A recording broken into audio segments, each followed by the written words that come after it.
आज की इस वीडियो में हम आपको ट्रांसफार्मर्स की मुकम्मल इंटरनेशनल स्टैंडर्ड के मुताबिक ओवरहॉलिंग करने का तरीका बताएंगे। Distribution transformer repairing workshop Shalimar में सबसे पहले हमारे पास रिसीप्ट सेक्शन में डैमेज ट्रांसफार्मर्स वसूल होते हैं, जिनका मुआयना शालीमार वर्कशॉप और डिस्कोस का नुमाइंदा करता है। ट्रांसफार्मर का मुआयना करने के बाद इसको डिसमेंटल करने के लिए भेज दिया जाता है, जहां पर इसके अंदरूनी हिस्सों, डैमेज आयल और कॉयल की इंस्पेक्शन की जाती है।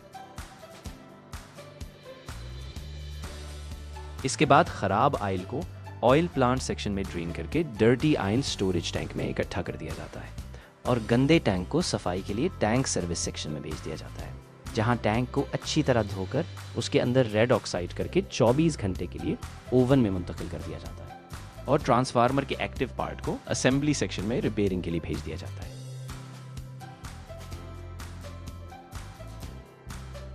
जब डैमेज खराब ट्रांसफार्मर को असेंबली सेक्शन में मुंतकिल किया जाता है तो खराब शुदा डैमेज LT और HT कॉइल को डिसमेंटल करते हैं। इसके बाद ट्रांसफार्मर की कोर का अच्छी तरह मुआयना किया जाता है और ख़राब कोर को तब्दील करके दोबारा स्टेक किया जाता है।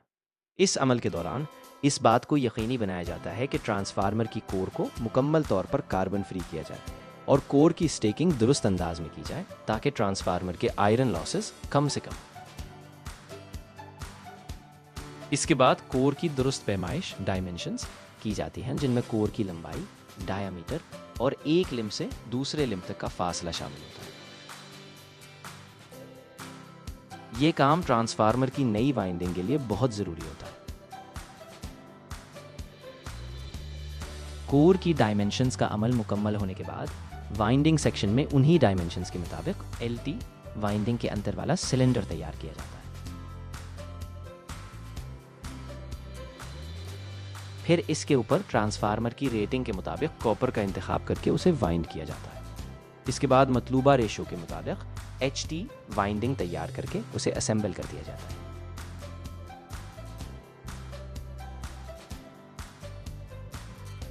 वाइंडिंग मुकम्मल होने के बाद HT और LT वाइंडिंग को कोर के अंदर फिक्स किया जाता है।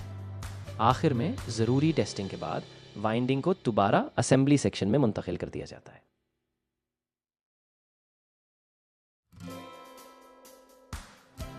असेंबली सेक्शन में आने के बाद वाइंडिंग को कोर के अंदर इंस्टॉल किया जाता है और इसके बाद कोर के अपर योक को मुकम्मल तौर पर फिट किया जाता है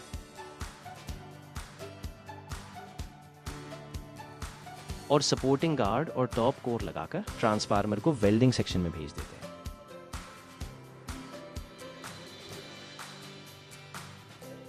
जहां इसे स्टार LT कनेक्शन स्कीम के लिए तैयार किया जाता है। स्टार कनेक्शन मुकम्मल होने के बाद ट्रांसफार्मर को ओवरहेड क्रीम के जरिए टैंकिंग इन सेक्शन में मुंतकिल कर दिया जाता है। टैंकिंग इन सेक्शन में ट्रांसफार्मर्स को खुश्क करने का अमल शुरू होता है। वर्कशॉप में 3 अदद ओवन्स नस्ब है, जिनके अंदर एक वक्त में 15 से 20 ट्रांसफार्मर्स को खुश्क किया जाता है। ओवन के अंदर इलेक्ट्रिकल हीटर लगे होते हैं जो ट्रांसफार्मर के एक्टिव पार्ट्स को गर्म करते हैं। वैक्यूम पंप के जरिए ओवन चेंबर के अंदर वैक्यूम पैदा किया जाता है, जिसकी वजह से ट्रांसफार्मर के एक्टिव पार्ट्स के अंदर मौजूद नमी बाहर निकल जाती है।